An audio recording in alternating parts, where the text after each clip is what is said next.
Hey guys, it is August. Welcome to another episode of the Price List Update video summary series. You've got Stone here, you've got Whatley there, and you've got Fletcher there. In this video series, we highlight the new line items that were added to the Xactimate price list and what's changed. So we're going to start by talking about the 5 new line items that were added this month in August 2025.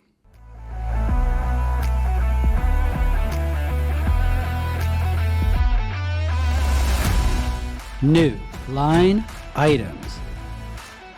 Here we go. First 4 line items are in the DRY category. These are the dust control barrier per square foot, the tension post per day, peel and seal zipper, and the heavy duty version of the peel and seal zipper. Frankly, I love this. We talk a lot about cross-category conclusion around here. You know, the difficulties that you face using line items from different categories together, such as WTR and dry. So, Whatley, give me your thoughts on dust control in respective categories. Reminds me of walking through a property as a preferred contractor with Farmers Insurance in 2012. And I had to do all this demo because it was a huge loss. It was actually a loss like the policyholder had left for a cruise. They had a water line break upstairs. I mean, you're talking class 3, the ceiling, the walls, like just drenched. I had to take out all this drywall, of course. And I'm like, well, I've got to put up a dust barrier so I don't like dust out. Like there was an adjacent kitchen and living room. And they're like, dude, I can't pay for that. And I'm like, well, this is a really high-end house in La Jolla. La Jolla is like one of the nicest areas in San Diego. Right. And he's like, okay, well, like include the WTR, but then change the description to be like a dust control barrier, right? And so now, 13 years later, I'm looking at this and I'm like, okay, boom. We've got this. From my perspective, if any IA staff adjusters are watching this, like the best dollars you can spend on a claim is to let the restorer establish a dust control barrier. 100%. If you don't, you dust out the house fantastically. And especially if you're in California, you go at risk for contaminating the property. And then you end up in a situation where you got to bring in Lions Environmental or ATI Environmental in, because maybe there's asbestos or lead, and then it turns out to be a huge problem. It goes down fast. And policyholders are pissed. Like, they don't really want their stuff dusted out and cleaned anyways. So it's totally customary construction. Set up a dust barrier, and now we can do that within the drywall category. So like we say we're pumped up, dude. This one is big. It's not about the pricing. It's just about... because I think restorers are generally billing for this and getting paid for it, but this is going to eliminate so many back and forth fights. It makes me really proud to see this addition to the pricing department, by the pricing department. So, tip of the cap, I think this will help us mitigate the cross-category inclusions that Stone is mentioning, especially if you're in program work. If you're doing like a lot of WTR, you don't want that blended with other categories. And if you're doing repair, as soon as you introduce WTR, there's a lot of program guidelines that preclude you from doing that. And so, bam, this solves a problem. Sure does. Very pleased with that. The pricing department, listen. So, good deal. Moving on to the 5th new line item. This one is a big one. Kind of a fun surprise. WTRPATCHJ. So I'm going to go into the additional item info, and we're going to read the important notes on this one so we can understand what it's about. So this includes the labor to cut and remove drywall and discard it in a job site receptacle. That's normal. What it specifically says is that this line item is intended to account for the additional time to properly cut and prepare the area being removed to accept new drywall and any patching required. But it is not intended to be used in conjunction with tear out per linear feet of drywall series line items.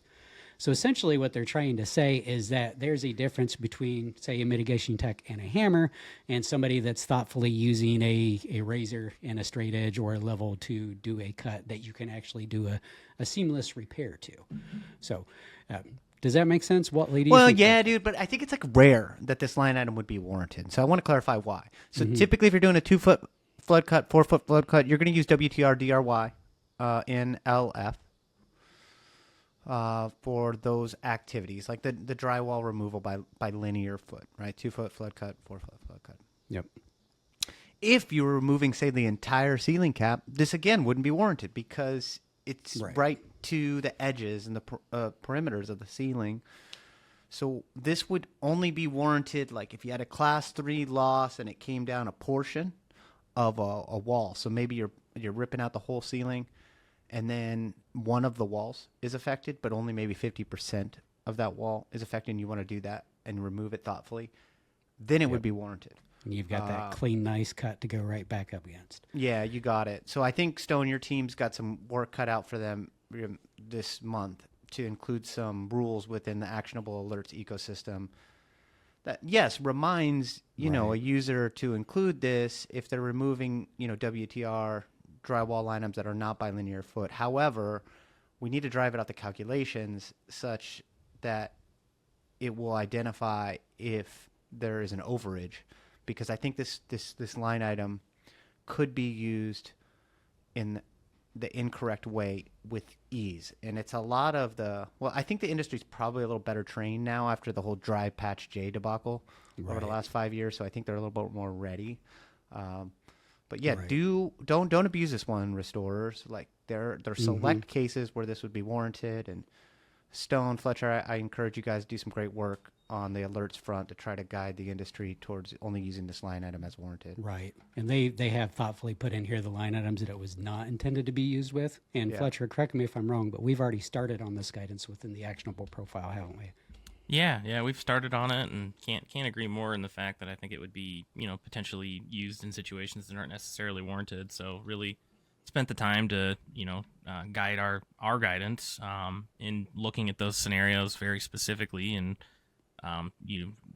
the calculations to determine, is this a portion of a wall, is this a portion of a ceiling, and really confirm that, you know, hey, this might be warranted in this scenario, and this is kind of some of the background on where we think that might better fit. Right. And is this that niche case where you've your mitigation tech has taken the time for that precise cut? You know, 20-year-old Stone was the guy with the razor knife and no straight edge, and that was a hot mess. And the drywaller did have to come in after me and clean that up so that they could do their proper. That's because you were a staff adjuster first. That was the problem. You had to work that out, right? Yeah. So I've been on both sides of that proverbial fence, well, literally and figuratively, both sides of the knife. So they're thinking about all the ways that mitigation scope and repair scope come together so that we can properly estimate for it. Cool. So if you want to follow that new guidance, you got to check out our actionable profile at getinsights.org/demo. And this directly segues into some updates that we have with the DRYPATCHJ line item. So now let's check out the changes.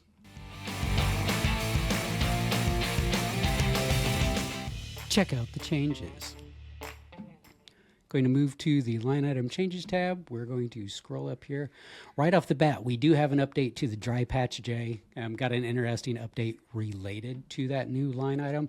I'm going to go to the additional item info, and it does state in here specifically that the line item is intended for those situations where we've discussed in the past where you're joining new drywall to old. It requires more finesse, requires tape and mud, etc. But the biggest update to this line item is there is now a removal activity as well.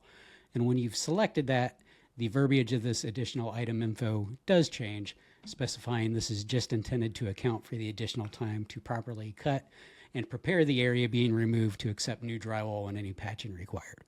You know, so back to the 20-year-old Stone mitigation tech with his terrible razor knife, you know, there's that additional labor to cut that and make it straight so that the drywall repairman can do their job correctly. So we now have all the different interconnected ways to join the mitigation and repair scope and have it make sense to your audience, whether that's a carrier adjuster, whether that's just the homeowner.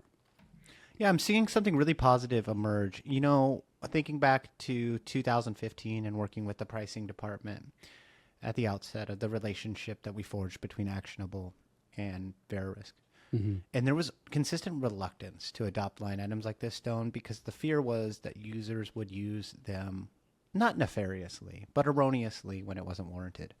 But now, because of XactXpert and how many restorers, how many staff adjusters, how many TPAs are adopting it, like I think the majority of the industry is doing it. And by the way, when we say the actionable alerts or actionable profile, that's Actionables building on top of the foundation that is XactXpert, which is an expert system, which is an AI system that guides behavior within Xactimate. Okay, correct. But now you're seeing the pricing department adopt line items that are nuanced, right? And exist to constrain arguments, but they're doing it with greater confidence because the AI is going to guide a better outcome. And that's really an excellent evolution of both Xactimate, XactExpert, and the published price list. Exactly. The more thorough and accurate that first draft is from the get-go, the faster that claim is going to be approved, the faster the claim cycle time is going to go. That's a win-win for everybody. You got it. So moving on to the next one, clean table line item. We have a modified labor component of this. The labor went up a little. I won't dive too deeply into that. DOR SDF 39, same thing there, slight increase in the material component. EQC. Tariffs. Yep. Maybe. EQCLBFAU, modified component in the plus and the minor. Again, just minor changes in these labor components to make them more accurate to real world complications. The big one that's interesting for us is with the HMR, TCR, and WTRPPE line items. This is something that Varus gave us a sneak peek in last month at the end of the last Plus video. They have changed the labor components in this. I'm going to jump into this, drop down this tag. You can see we have additional labor assumptions in here. And if I go to the item image and the additional item info, you can see it now includes labor to don and doff the PPE. So Fletcher, you've done a lot of mitigation HMR, TCR work like me. You know, there's a lot of thought into putting your suit on and then taking it off on the back end, isn't there? Yeah, absolutely. Yeah, the time to put it on and take it off. I mean, you could be 15 minutes per suit sometimes. Right. You don't want to rip your boots when you're pulling the legs on. You've got to tape everything up. And just as importantly, if not more important, after the end of that trauma or sewage cleanup, you have to be very thoughtful on how you're taking all of this off. Yeah, otherwise it wasn't worth doing. How lame is that new image? Wow. The Eskimo snowsuit. Yeah, what happened? It looks like AI, but like the worst. Anyhow, okay. I really like this edition. Otherwise, this is a long time coming. God, I remember Jeff Taxier, former trainer for ATI, also spent the majority of his career on the carrier side. He was always spun up about this whole donning and doffing and like how that would be billed in a warranted way with minimal friction. There was never a great answer. Right. And finally, this happens. So this is one of those moments, like whoever's listening to this damn video who made it this far, if you're a restorer and you're doing mitigation, if you're an IA and you're estimating mitigation, like this is the big one that will impact a estimate from a price structure perspective. Essentially what it's doing is it's giving the restorer $13 for the labor required to don and doff. And if you think about what that means, it's totally reasonable. Like it's not fantastic because that's don and doffing, right? So like Fletcher said, that could take like half an hour in many cases. And to the extent that that's true, were you talking about donning and doffing? Yeah. I mean, per suit, you might see 15 minutes just to put it on 15 minutes on both sides. Yeah, especially if you're taping it up, right? And you better hope that you got a buddy there to help you out. So I think it's totally reasonable, that $13. I agree. I agree. And I always felt like the materials were not really adequate for like what I was purchasing in California. It's very cheap, like the mask and so on. Right. If you're getting Tyvek or Clean Guard from your supplier, there's a definite cost there. Yeah, you got it. So, I mean, the heavy duty is what we always build. And that's one of the reasons heavy duty has become rather customary. I would say heavy duty is usually not customary in Xactimate without explanation. But for PPEs, heavy duty has become very customary. I think zippers are like that too, where it's very customary to use the heavy duty ones just because the light ones just like restorers don't really buy the crappy ones because they are such a liability. Like what happens if you're working and your buddy suit rips 15 minutes into you working? Well, then back to the drawing board, right? So anyhow, I'm being a bit long-winded, but this is a big deal. So tip of the cap to the pricing department once again. This is a good one. Agreed. Minor change to the heat pump line item. It does specify that electrical heat tape is excluded. Moving on to the plumbing. That's a good rule.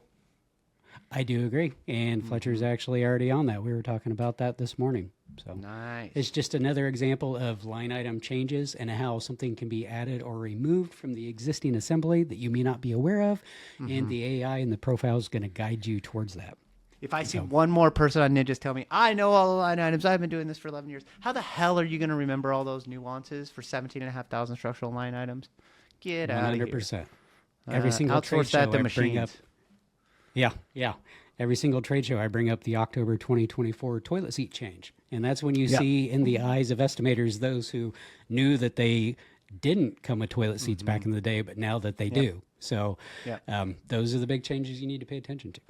So, and again, big change in the sink faucet line items. There has been a change to the direct yield on all of these faucets. So the direct yield has went down, so the prices went up a little bit. I think this is a thoughtful adjustment. Plumbing is hard, especially in a repair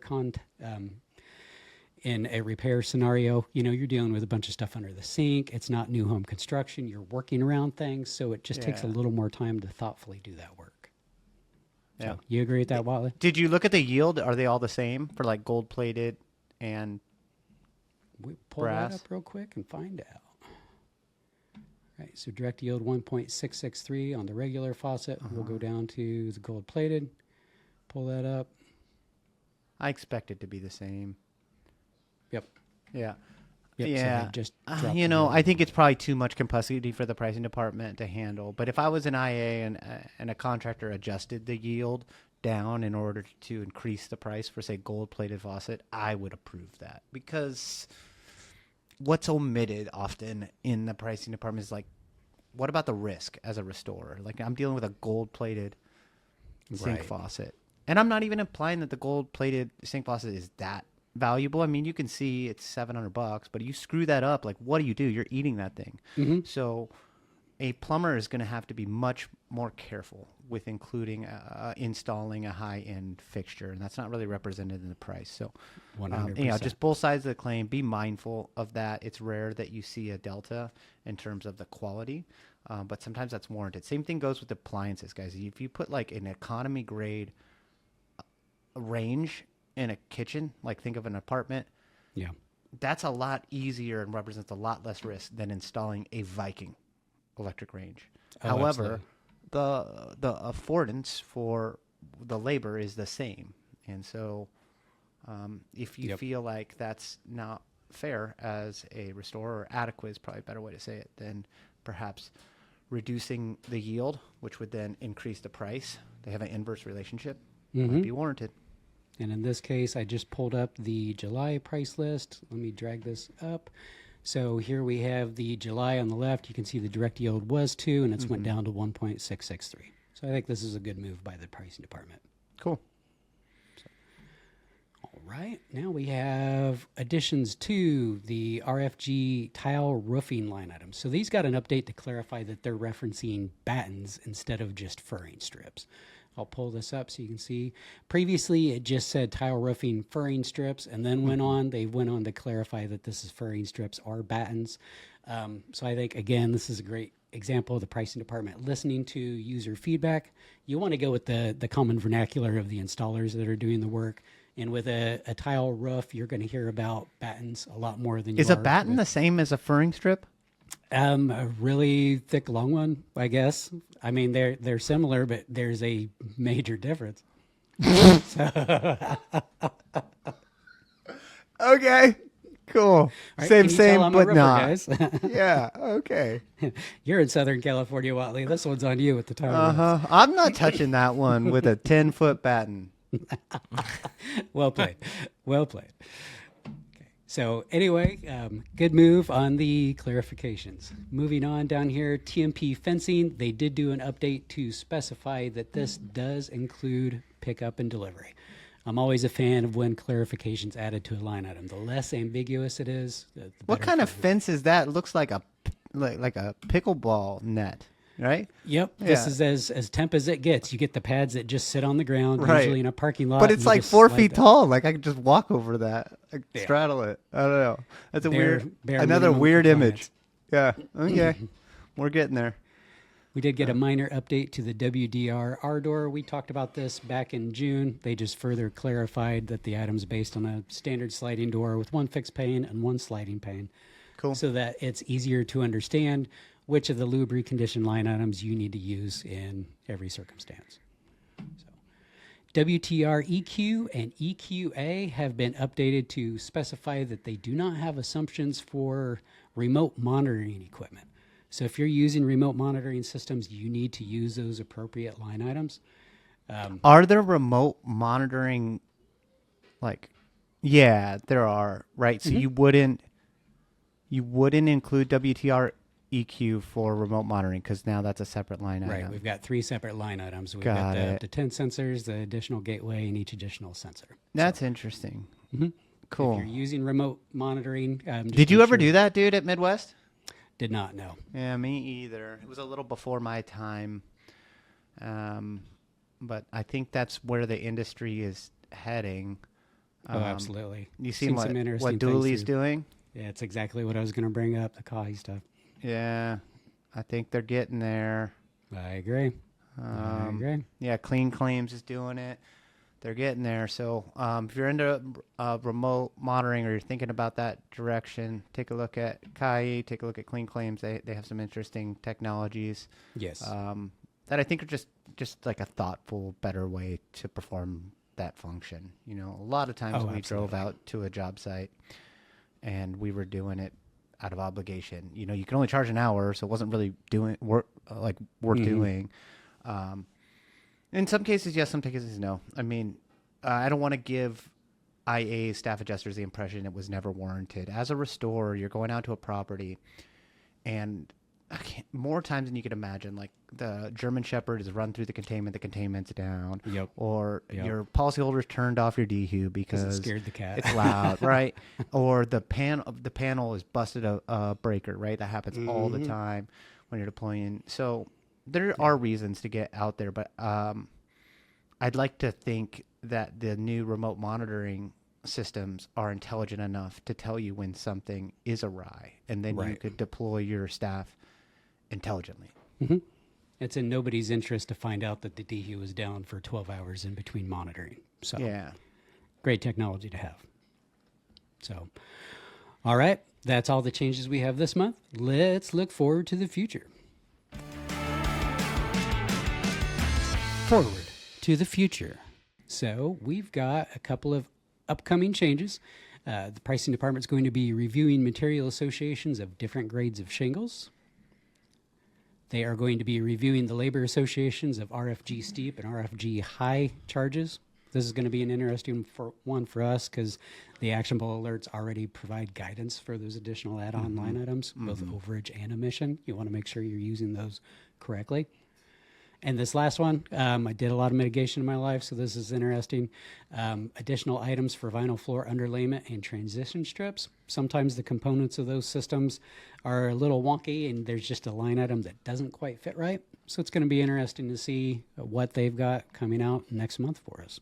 So that's it. That's August 2025. We've got 5 new line items. We've got a lot of impactful changes. Check us out at getinsights.org. All of these videos are live. They are hyperlinked, so you can jump right to anywhere you need to and share it. And most importantly, getinsights.org/demo. If you don't have the actionable profile set up yet, go sign up with Marting and have a free demo to see your Free estimate. demo? You can give it a test drive for $1. 100%. Go try the damn thing, right? I'm talking about it now every month. I'm flipping passionate about this thing. You know, I'm also passionate about that. This is my last day of 75 Hardstone. Thank you for joining me in this endeavor. Got this shit done, 4 days man. left for me. Yeah, bro, it's been a good run. I'm pumped to know that you've been feeling the pain with me and grinding this out. It was a lift, literally and figuratively. I agree. So that's all we got, guys. Until we see you next month, never stop learning. Keep building. Stay humble.